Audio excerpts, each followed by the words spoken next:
Bienvenue sur ma chaîne. Aujourd'hui, je te propose des anecdotes super intéressantes sur les pères de l'indépendance des pays africains. Suis bien la vidéo jusqu'au bout, car j'ai un cadeau pour toi en fin de vidéo. Ne quitte pas des yeux la ligne rouge et le trait jaune. Prends aussi un café. Top, c'est parti pour la balade. Jomo Kenyatta, Kenya. Un jour, pendant son règne, il quitta son palais présidentiel sans prévenir personne de sa destination et se rendit seul au marché habillé simplement, sans escorte ni garde du corps. Sur place, les gens étaient surpris de voir le président en personne. Mais au lieu de se montrer distant ou réservé, Kenyatta se mêla à la foule, engageant des conversations et répondant aux questions. Julius Nyerere, Tanzanie. En 1967, Nyerere lança une campagne nationale baptisée « Éduquer par le travail ». L'idée était de fermer les écoles pendant 3 mois et d'envoyer tous les élèves, y compris les élèves du primaire, du collège et du lycée, travailler dans les zones rurales du pays, dans des fermes, des usines, des hôpitaux et d'autres lieux de travail pour acquérir une expérience pratique et comprendre les réalités du travail manuel.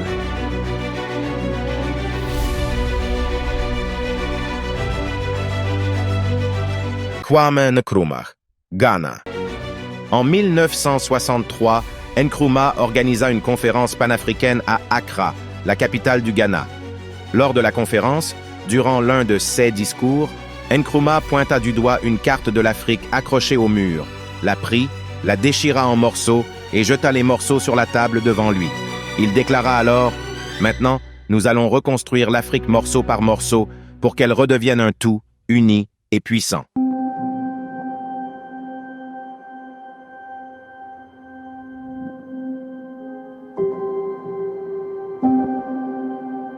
Léopold Sédar Senghor, Sénégal. En 1939, Senghor est enrôlé comme fantassin de 2e classe dans un régiment d'infanterie coloniale.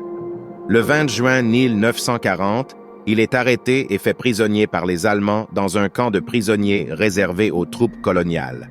Les Allemands voulaient le fusiller le jour même de son incarcération, ainsi que les autres soldats noirs présents.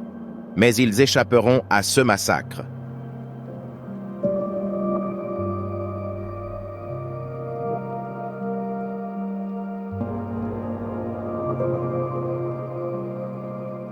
Ahmed Sékou Touré, Guinée.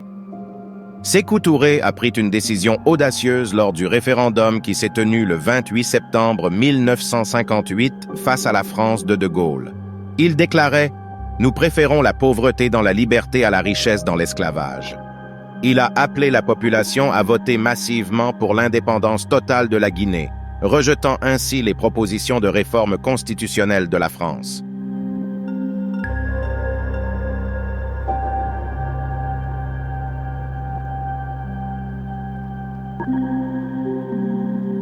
Sylvanus Olympio, Togo.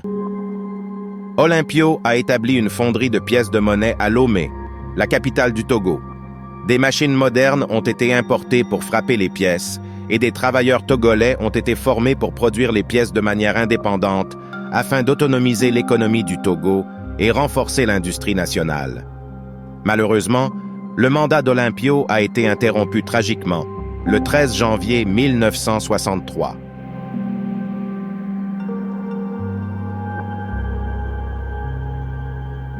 Philbert Tsiranana, Madagascar.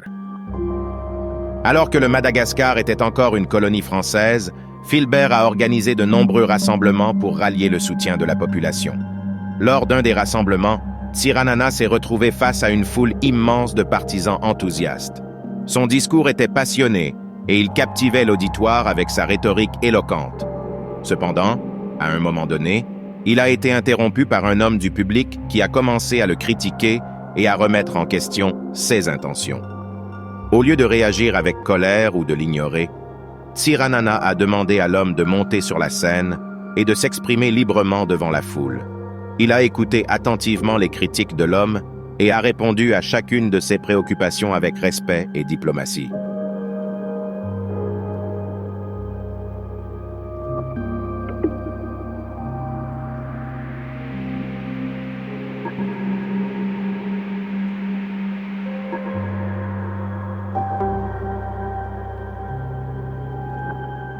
Félix Houphouët-Boigny, Côte d'Ivoire. Houphouët-Boigny a personnellement financé la construction de la basilique Notre-Dame de la Paix, qui est devenue l'une des plus grandes basiliques au monde, rivalisant avec la basilique Saint-Pierre de Rome. Ce qui rend cette anecdote intéressante, c'est le contraste entre la taille impressionnante de la basilique et la modestie de la ville de Yamoussoukro à l'époque.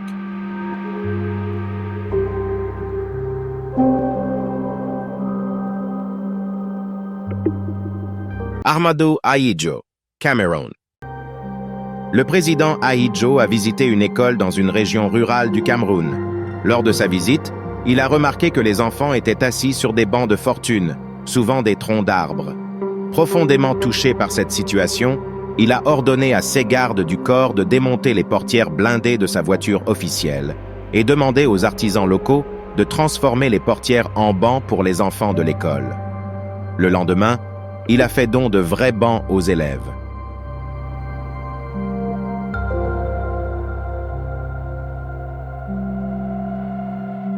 Fouad Ier, Égypte. Fouad rendait une visite officielle à un village égyptien. Alors qu'il parcourait les rues du village avec sa délégation, il remarqua un vieil homme en haillons, assis sur le bord de la route. Fouad Ier s'arrêta pour parler à l'homme. Il apprit rapidement que cet homme était un ancien soldat, autrefois fidèle à la couronne, mais qu'il vivait maintenant dans la pauvreté et l'oubli. Il ordonna à l'un de ses gardes du corps de retirer sa propre veste militaire et de la remettre à l'ancien soldat.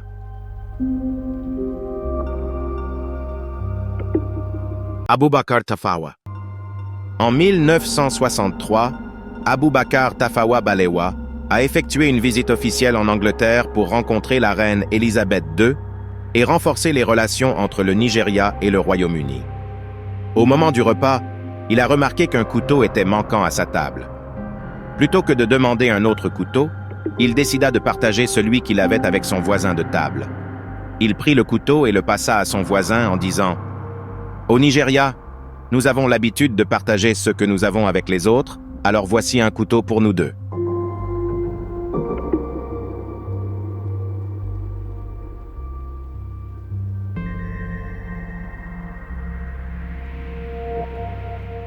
Isaias Afwerki, Érythrée.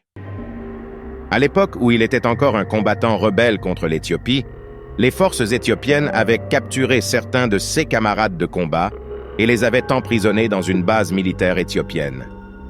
Afwerki décida alors de mener une audacieuse opération de sauvetage pour libérer ses compagnons. Avec un petit groupe de combattants du FPLE, Afwerki planifia une attaque surprise sur la base militaire. Ils se sont infiltrés discrètement dans le complexe et ont réussi à neutraliser les gardes ennemis sans être détectés.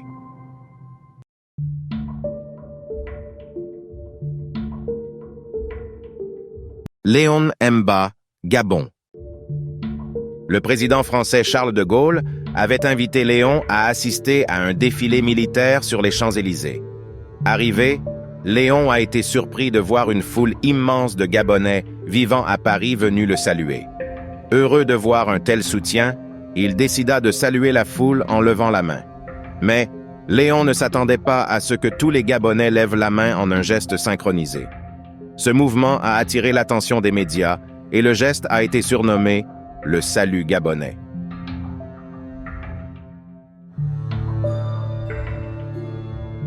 Hastings Kamuzu Banda, Malawi. Un jour, lors d'une visite dans une école rurale, Banda a remarqué qu'un jeune garçon portait des chaussures usées et trop petites pour lui. Touché par la situation, il a immédiatement demandé à ses assistants de lui trouver une paire de chaussures de la bonne taille. Comme il n'y avait pas de magasin à proximité pour acheter les chaussures, il a retiré ses propres chaussures et les a offertes symboliquement au garçon.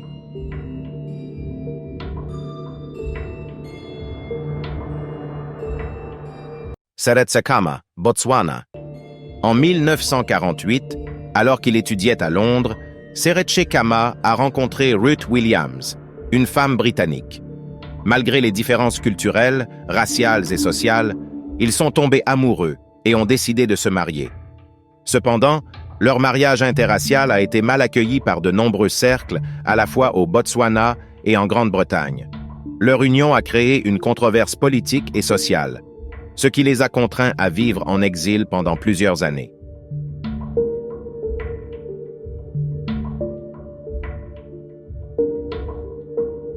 Joseph Kasavubu, République démocratique du Congo. La cérémonie d'indépendance du Congo a été organisée dans le stade de Kinshasa, à l'époque stade de Léopoldville. Joseph Kasavubu devait prononcer un discours. Lorsqu'il a commencé à parler, il s'est rendu compte qu'il n'avait pas ses lunettes pour lire son discours. Il a cherché partout, mais les lunettes étaient introuvables. Face à cette situation inattendue, il a dû improviser et continuer son discours de mémoire. Malgré l'absence de ses lunettes, Kasavubu a réussi à prononcer un discours inspirant et émouvant.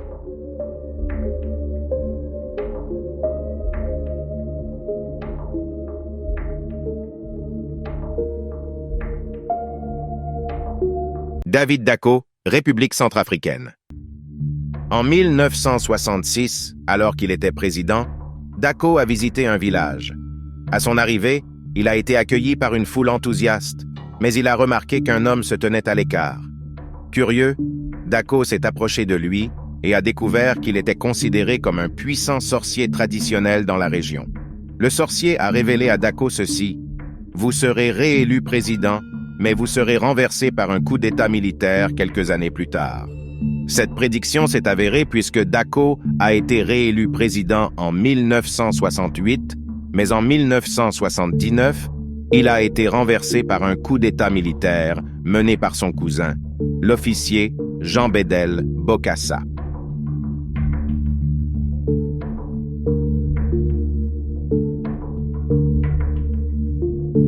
François Tombalbaye, Tchad. Dans les années 1960, Tombalbaye a lancé une initiative visant à promouvoir l'utilisation des langues locales au Tchad. Il était convaincu que l'utilisation des langues maternelles permettrait aux enfants de mieux comprendre et assimiler les connaissances enseignées à l'école. Tombalbaye a décidé d'apprendre lui-même une des langues locales du pays, le Sao, en s'engageant à assister à des cours intensifs malgré son emploi du temps chargé. Lors d'une visite dans une école, Tombalbaye a surpris les élèves et les enseignants en commençant son discours en Sao.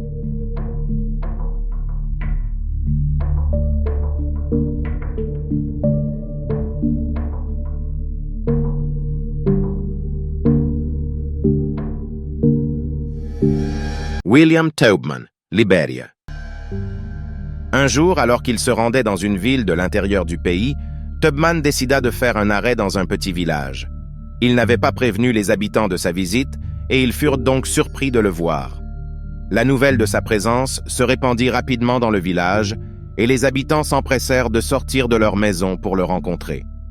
Les femmes, vêtues de leurs plus beaux pagnes traditionnels, et les enfants, agitant des drapeaux, se rassemblèrent autour de Taubman.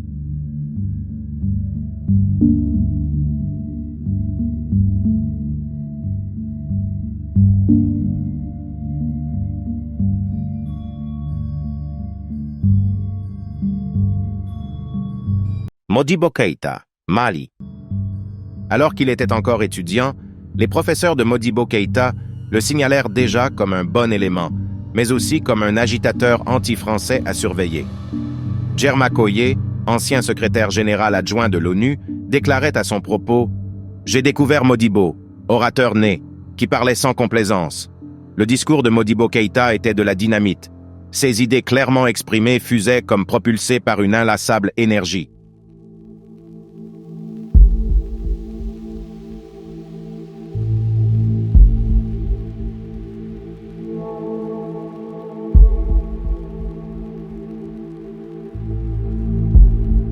Grégoire Kayibanda, Rwanda.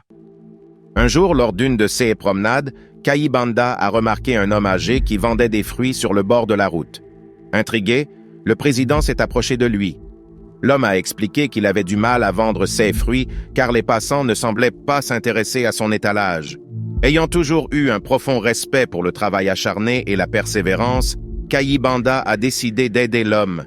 Il a acheté une grande quantité de fruits et a appelé quelques-uns de ses gardes du corps pour les aider à porter les paniers. Ensemble, Ils ont fait une démonstration de générosité en encourageant les gens à soutenir le commerce local.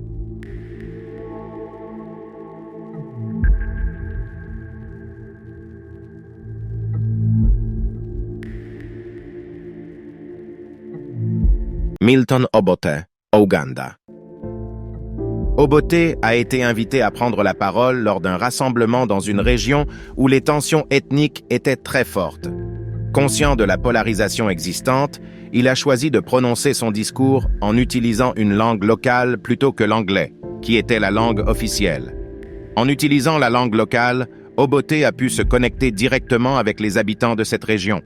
Cette approche a suscité un grand enthousiasme parmi le public, qui se sentaient véritablement représentés et écoutés par leur Premier ministre. En outre, cela a renforcé le sentiment d'appartenance à une nation unifiée.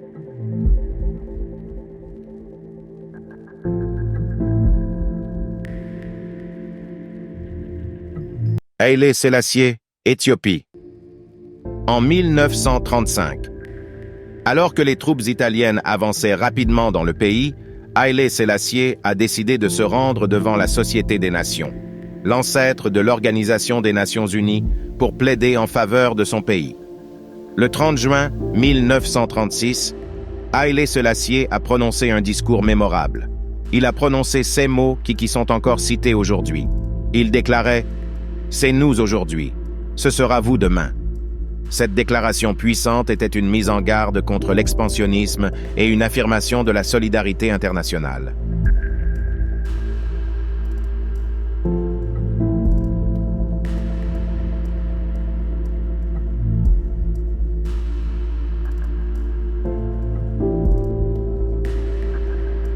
Kenneth Kaunda, Zambie. Pendant plusieurs jours, Kaunda a vécu parmi les familles rurales, partageant leurs difficultés et leurs repas modestes. Il a écouté leurs préoccupations, observé leurs conditions de vie et a discuté avec eux des solutions possibles pour améliorer leur situation. Ce tour de la faim a permis à Kenneth Kaunda de comprendre les défis auxquels étaient confrontés les Zambiens les plus vulnérables. À son retour à Lusaka, il a mis en œuvre des politiques visant à lutter contre la pauvreté, à renforcer l'agriculture et à fournir des services de base.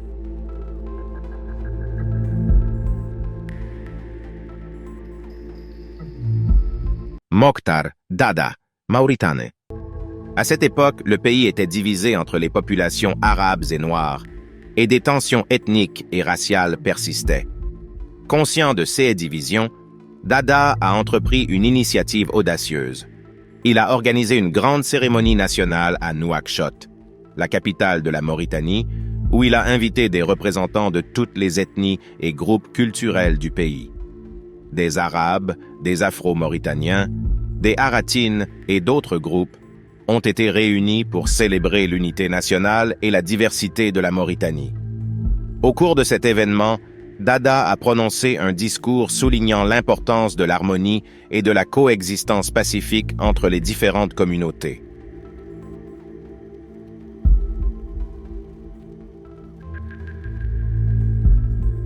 Hamani Diori, Niger. En collaboration avec des experts agricoles, Diori a encouragé l'expérimentation de nouvelles variétés de cultures et de techniques agricoles dans différentes régions du pays. Un jour, lors d'une visite dans une région agricole, Diori a été fasciné par une plante qu'il n'avait jamais vue auparavant, le coton. Impressionné par les possibilités économiques offertes par cette culture, il a décidé de promouvoir massivement la production du coton au Niger. Diori a donc initié des programmes de formation pour les agriculteurs, a encouragé l'utilisation de nouvelles techniques de culture et a développé des partenariats avec des investisseurs étrangers pour soutenir l'industrie cotonnière.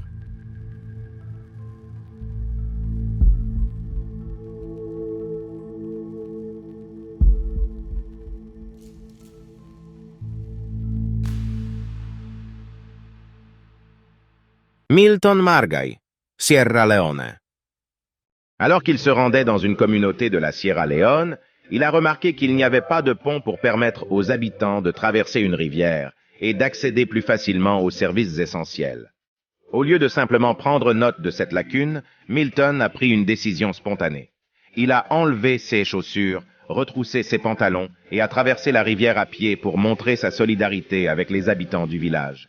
Il a ensuite rencontré les responsables locaux et a promis de faire construire un pont pour améliorer l'accès aux services et faciliter la vie quotidienne des résidents. Cette action courageuse de Milton a renforcé la confiance et le soutien envers lui en tant que dirigeant soucieux de leurs besoins.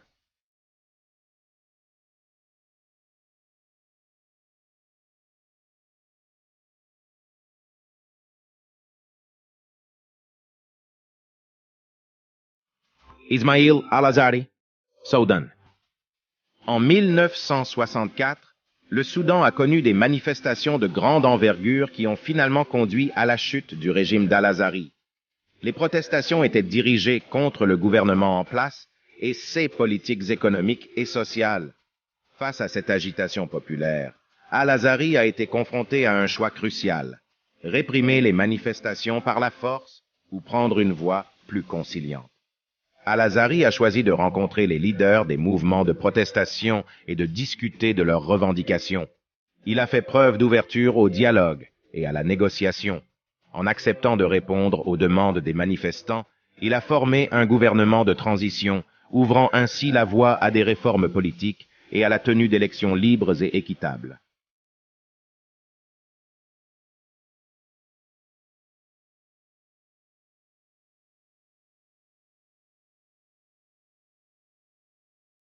Aristide Pereira, Cap-Vert.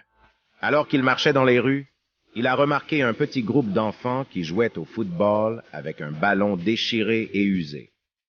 Pereira, un grand passionné de football, s'est approché des enfants et a commencé à jouer avec eux. Il a utilisé ses compétences et son expérience pour montrer des techniques et des astuces de jeu aux jeunes joueurs enthousiastes. Les enfants étaient ravis de jouer avec leur président et de bénéficier de ses conseils. Pereira a également profité de cette occasion pour discuter avec les habitants du quartier, écouter leurs préoccupations et promettre d'améliorer les conditions de vie de la communauté.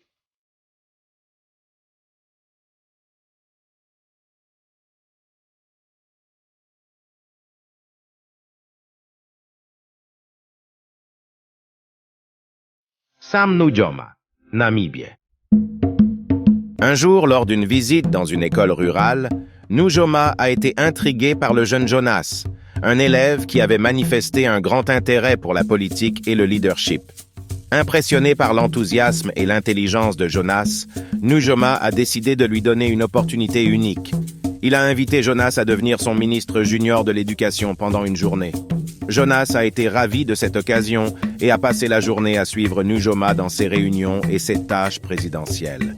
Il a pu observer de près la manière dont le président prenait des décisions, interagissait avec les ministres et les responsables et s'engageait dans la diplomatie internationale.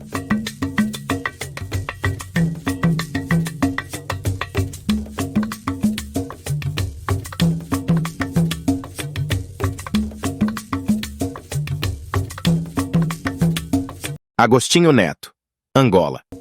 Bonga, également connu sous le nom de Barcelo de Carvalho, était un musicien engagé et talentueux qui utilisait sa musique pour aborder des questions politiques importantes. Ses chansons étaient souvent des critiques du gouvernement. Un jour, Neto a choisi de l'inviter à une rencontre personnelle. Lors de leur rencontre, Neto a exprimé son admiration pour la musique de Bonga et a discuté des problèmes sociaux et politiques soulevés dans ses chansons. Plutôt que de censurer ou de réprimer Bonga, Neto a encouragé le musicien à continuer à utiliser son art pour sensibiliser le public et promouvoir le changement.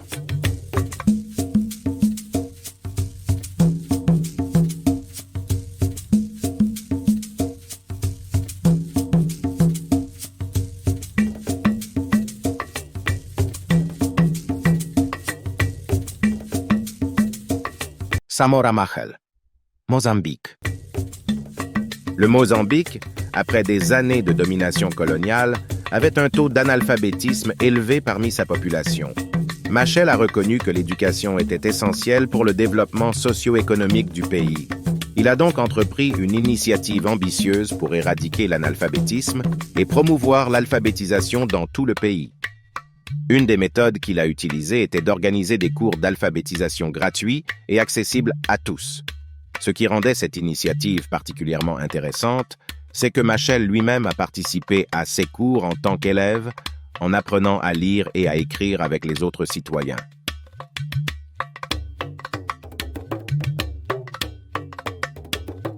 Hassan Gould Abtedon, Djibouti. À l'époque, Djibouti était confronté à des défis logistiques importants en raison de son emplacement géographique, étant un pays enclavé et dépendant du commerce international pour son développement économique. Conscient de cette réalité, Abtedon a entrepris des projets ambitieux pour améliorer les infrastructures de transport et de communication du pays. Une des réalisations les plus marquantes de son mandat a été la construction d'un chemin de fer reliant Djibouti à l'Éthiopie.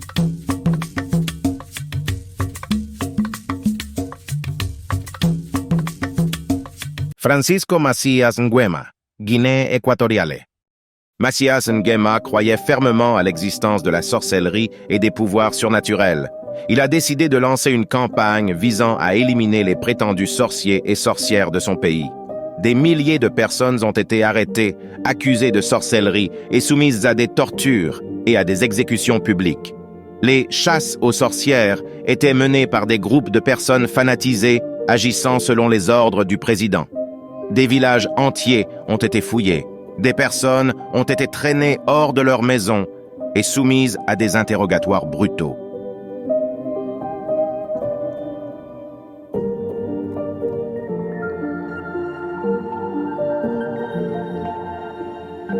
Robert Mugabe, Zimbabwe. Pendant son mandat en tant que président, Robert Mugabe a initié une réforme agraire controversée visant à redistribuer les terres agricoles du Zimbabwe qui étaient principalement détenues par une minorité blanche aux agriculteurs noirs. Tongogara était un propriétaire blanc. Après la mort de Tongogara, Mugabe a ordonné que sa ferme soit réaffectée à des agriculteurs noirs. Une fois les nouveaux agriculteurs installés, la production de la ferme de Tongogara a rapidement décliné. Les travailleurs qui avaient été licenciés lors de la réaffectation ont été incapables de trouver d'autres moyens de subsistance et la production agricole a été gravement affectée.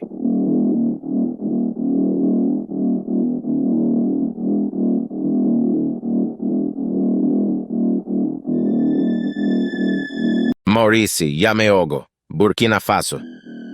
Contrairement à de nombreux dirigeants qui optent pour des voitures luxueuses et coûteuses, Yameogo avait choisi d'utiliser une Peugeot 404 pour ses déplacements officiels. Il préférait une voiture sobre et pratique plutôt qu'un symbole de statut. Ce choix de voiture présidentielle a suscité l'admiration de nombreux Burkinabés qui voyaient en Yameogo un président proche du peuple et soucieux de la gestion responsable des ressources du pays. Sa modestie et son refus des dépenses excessives étaient perçus comme des signes de son intégrité et de son dévouement à servir la nation.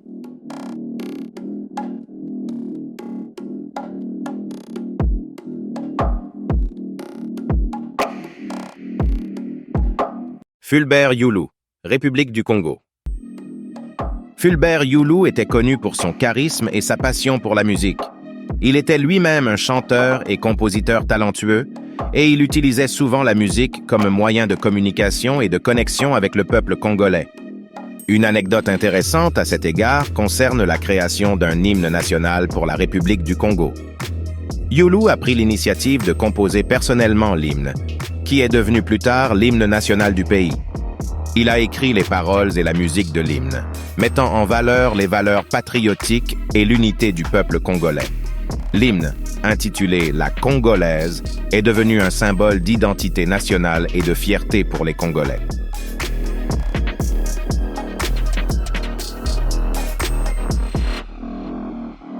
Mohamed V, Maroc. Pendant l'ère du protectorat français au Maroc, Mohamed V a été contraint de résider en exil par les autorités coloniales.